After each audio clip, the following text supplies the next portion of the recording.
I was saying was the hardest part about this whole, like, I guess at the phase where I'm at, or at the level where I'm at, is that even though I've been going through this since April 10th of 2005, and we're now in August of 2018, the difference is that from that time until this time, well, not from that immediate time, but shortly after, when August came up after April in 2005, from that time until last year, I was self-medicating myself through everything, and drinking and doing drugs and taking pills, and I didn't want to deal with it.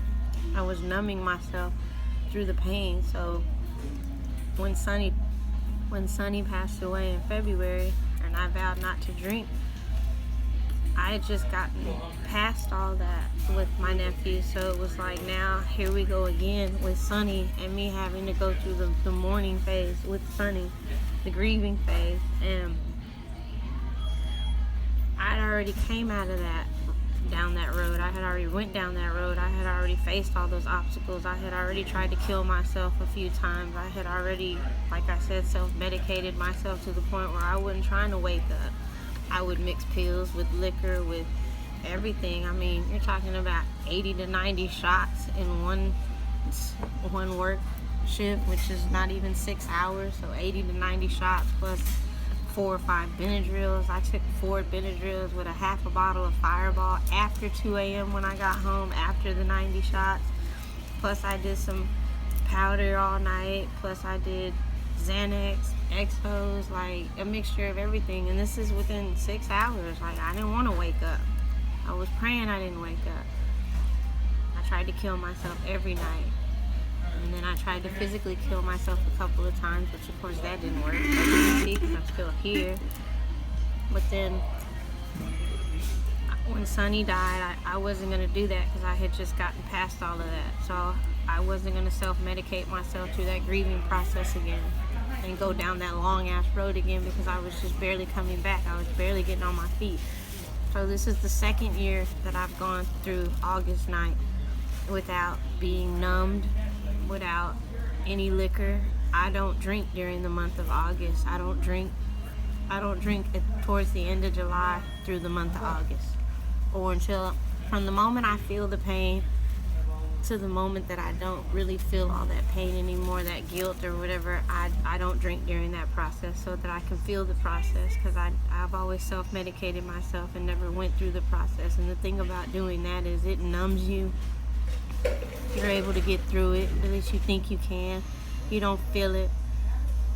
But take it from me, the moment that you stop drinking and stop doing drugs, it hits you like a motherfucking freight train. And not only do you have to go through the pain that you were supposed to go through at the time that all the tragedy or whatever the incident happened, you take that plus all the new incidents and all the tragedies that have happened after that.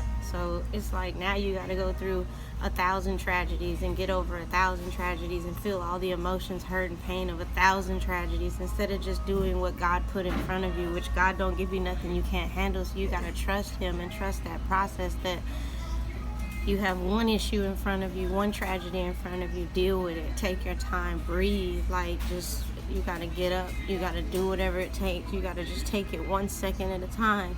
Just 1 second at a time. And sometimes that's all you can do, is just take one breath at a time, 1 second at a time. You can only handle one thing at a time. So if you self-medicate yourself through it, when you're done self-medicating yourself, if you don't die first, now you have to deal with 1,000 issues instead of just one.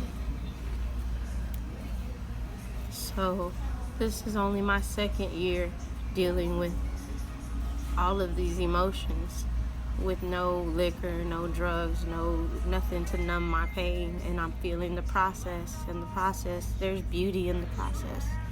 There's beauty in the pain. And it's something that's really hard to say, but once you find the beauty in the pain and the positive message, there's positivity. There's just so much positivity in the process. God makes no mistakes, but it doesn't mean it has to make sense to you.